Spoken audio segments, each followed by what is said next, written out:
अब आप लोगों को वॉल्यूम 1 का एक्सरसाइज 5 और 6 का डिबेट दिया जाएगा। इसे अच्छी तरह सुनकर लिखेंगे और साथ ही ट्रांसक्रिप्शन कर मिला भी लेंगे कि कितनी गलती हुई।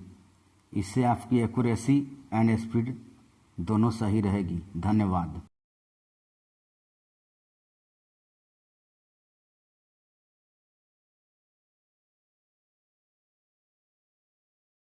रेडी रहेंगे। स्टार्ट। उपाध्यक्ष महोदय, वित्त मंत्री को देश की आर्थिक स्थिति और निर्धनता के संबंध में जितनी जानकारी प्राप्त होती है उतनी किसी अन्य मंत्री को संभव नहीं होती।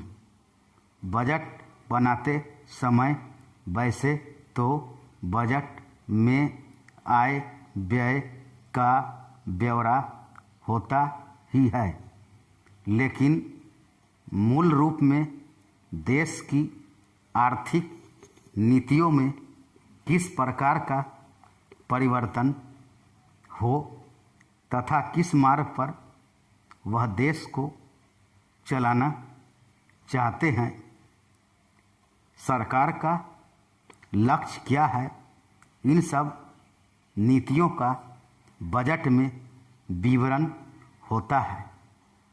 हमारे वित्त मंत्री चाहे जिस पद पर भी रहे हों, चाहे वे मुख्यमंत्री रहे हों या केंद्रीय सरकार में रहे हों, उन्होंने शानदार काम किया। जिस समय उन्होंने बजट प्रस्तुत किया उस समय देश को और विशेष रूप से गरीबों को उनसे बहुत सी आशाएं थीं। देश में लगभग 6 लाख गांव हैं।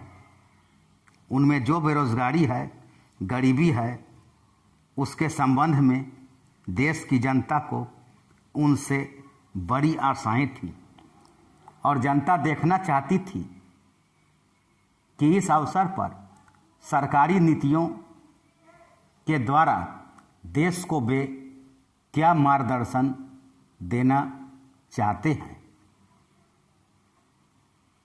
इस दृष्टि से 3 महत्वपूर्ण बातें इस समय देश के सामने थीं। देश का आर्थिक विकास तेजी से हो, अधिक लोगों को काम मिल सके और मूल्यों में स्थिरता आए। जहाँ तक इन 3 उद्देश्यों का संबंध है, हमने देखा कि उस ओर कुछ प्रयत्न हुए हैं। विशेष रूप से गरीबी हटाओ के संबंध में इस देश में जो चर्चा चल रही है, इस बजट में कुछ सीमा तक उसका उल्लेख मिलता है, क्योंकि जितने भी प्रत्यक्ष कर लगे हैं वे ज़्यादातर धनी लोगों पर और विशेष रूप से शहर के लोगों पर लगाए गए हैं।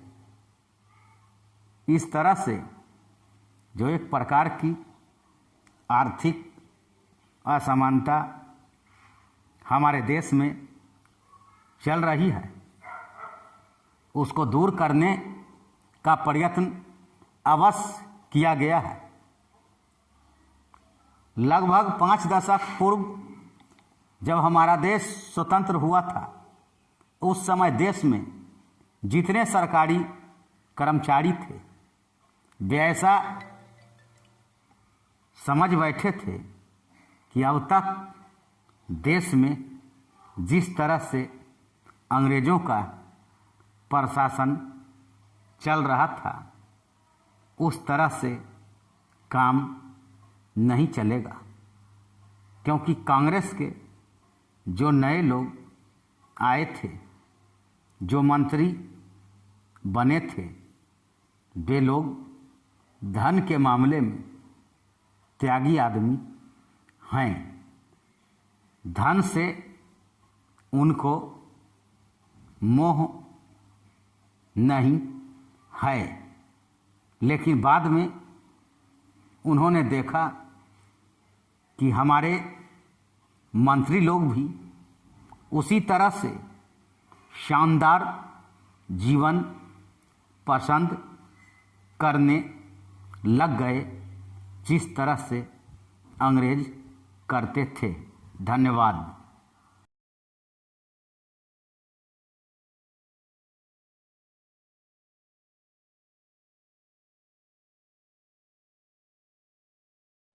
रेडी रहेंगे? स्टार्ट। उपाध्यक्ष महोदय, तब उन लोगों को कुछ आशा हुई कि हम लोग भी उसी तरह चल सकते हैं जिस तरह से पहले चल रहे थे। लेकिन अभी हाल में जो चुनाव हुआ उससे देश के धनिकों के मन में बड़ा संदेह पैदा हुआ कि इस चुनाव के बाद उनकी स्थिति वैसी नहीं रहेगी जो अब तक चली आती रही है। गरीबों और अमीरों के बीच में अब तक जो बहुत बड़ा अंतर चला आ रहा था उसको अब तेजी से दूर करने का प्रयत्न किया जाएगा। श्रीमान, मैं आपका बहुत ही आभारी हूँ जो आपने सदन में चालू वर्ष के बजट पर अपने विचार प्रकट करने का अवसर दिया है।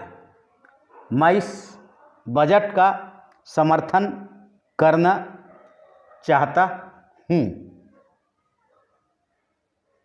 श्रीमान, मैं सबसे पहले अपने दल के नेता प्रधानमंत्री को इस बात के लिए बधाई देना चाहता हूँ कि उनके नेतृत्व में देश में कांग्रेस दल को स्पष्ट बहुमत मिला और इसके फलस्वरूप यहाँ पर केंद्र में एक ऐसी सरकार का गठन हुआ जो कि देश में वास्तव में समाजवाद लाना चाहती है। मैं वित्त मंत्री जी को इस बात के लिए बधाई देना चाहता हूं कि लोकसभा के मध्यावधि चुनाव में जनता द्वारा कांग्रेस दल को जो आदेश दिया गया था उन्हें स्मरण है और वह तन मन धन से उसका पालन करना चाहते हैं। वह आदेश था देश में सामाजिक और आर्थिक विषमता दूर करने का, देश से गरीबी, बेकारी और बेरोजगारी को हटाने का और देश के जो पिछड़े हुए हिस्से हैं उनका पूरा विकास करने का।